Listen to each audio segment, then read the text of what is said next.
ఇక డీటెయిల్స్ చూస్తే రాష్ట్రంలో తినడానికి తిండి లేదని ఎవరూ బాధపడొద్దని, ఎవరూ పస్తులుండొద్దని సీఎం చంద్రబాబు భావోద్వేగానికి లోనయ్యారు. ఇవాళ విజయవాడలోని పటమట హైస్కూల్ వద్ద తన సతీమణి భువనేశ్వర్తో కలిసి ఆయన అన్నా క్యాంటీన్ ప్రారంభించారు. ఈ సందర్భంగా చంద్రబాబు మాట్లాడుతూ రాష్ట్రంలో మొత్తం 269 అన్నా క్యాంటీన్లు పనిచేస్తున్నాయని తెలిపారు. త్వరలో మరో 5 క్యాంటీన్లను ప్రారంభించబోతున్నామని వెల్లడించారు. అన్నదానంలో భువనేశ్వరిని ఆదర్శంగా తీసుకోవాలని ఆయన సూచించారు. ప్రతి ఒక్కరూ తమ శక్తి మేరకు అన్నదానం చేసేందుకు ప్రయత్నం చేయాలని కోరారు.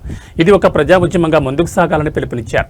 రాష్ట్రంలో నిరుపేదలు ఎవరూ తినడానికి తిండి లేదని బాధపడొద్దని, అందుకోసమే అన్నా క్యాంటీన్లకు శ్రీకారం చుట్టామని తెలిపారు.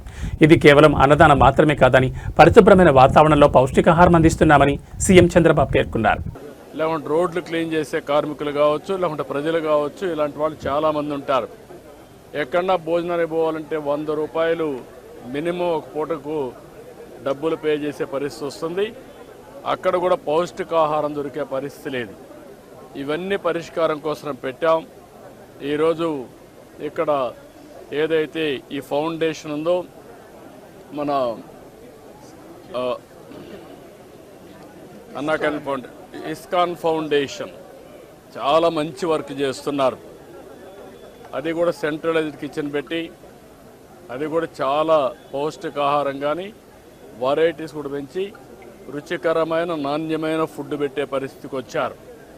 ఈరోజు రాష్ట్రంలో 269 అన్నా క్యాంటీన్లు పనిచేస్తున్నాయి. మొన్నే 62 ఓపెన్ చేశాం. ఇంకొక 5 కూడా తొందరలోనే ప్రారంభమవుతాయి.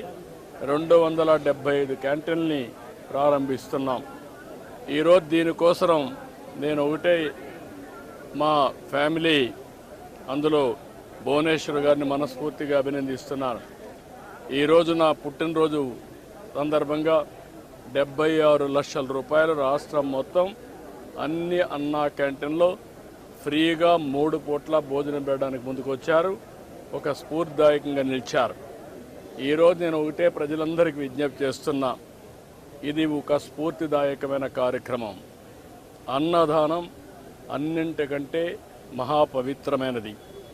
అలాంటిది మనందరం కూడా గుర్తుపెట్టుకోవాల్సింది, మీరు ఒక పూట కానీ లేకపోతే ఒక క్యాంటీన్లో కానీ ఒక రోజు కానీ మీకు శక్తి ఉంటే మొత్తం కానీ మీకు తోచిన విధంగా అన్నదాన కార్యక్రమంలో మీరు భాగస్వాములు కావాలని పిలిపిస్తున్నా.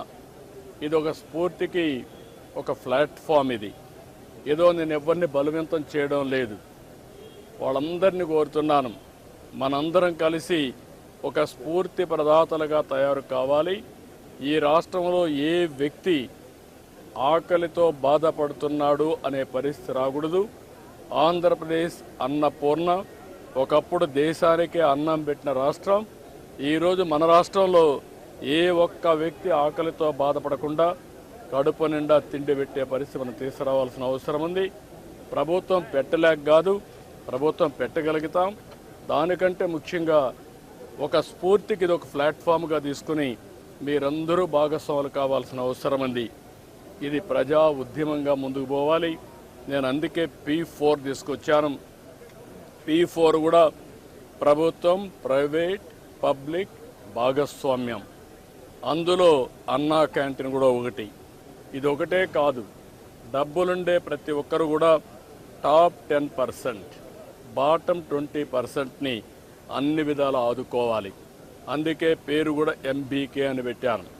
మార్గదర్శి బంగారు కుటుంబం 10-20, 10-20, పైనుండే 20 మంది, 10 మంది, కింద నుండే 20 మందిని అనునిత్యం ఆదుకునే కార్యక్రమం చేయాలి. అది కూడా ఒక పూట ఏదో ఇచ్చేయడం కాదు. ఒక పూట కాకుండా వాళ్ళని short term, medium term, long term, ఈ 3 దృష్టిలో పెట్టుకొని మనతో సమానంగా వాళ్ళని పైకి తీసుకొచ్చే పరిస్థితి, అన్ని విధాలు ఆదుకుని సమాజంలో ఆర్థిక అసమానతను తగ్గించే దిశగా అందరూ ఆలోచించాల్సిన అవసరం ఉంది. అదే నిజమైన ప్రజాస్వామ్యం, అదే సమాజానికి స్ఫూర్తి. అలాంటి కార్యక్రమంలో భాగంగానే ఈరోజు ఇక్కడికి వచ్చినప్పుడు నాకు చాలా సంతోషం కలిగింది. చాలామందితో ఇంటరాక్ట్ అయ్యాను. వాళ్ళ ఆనందం చూస్తే నాకు చాలా తృప్తినిచ్చింది.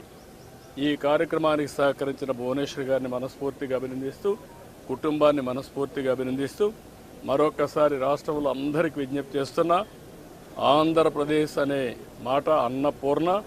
ఈ అన్నపూర్ణలో ఎవ్వడు కూడా ఆకలితో బాధపడకూడదు. గడిచిన ప్రభుత్వాన్ని చూసాం. ఇలాంటి బంగారు లాంటి క్యాంటీన్లు, దీన్ని చూస్తే ఎట్లా మన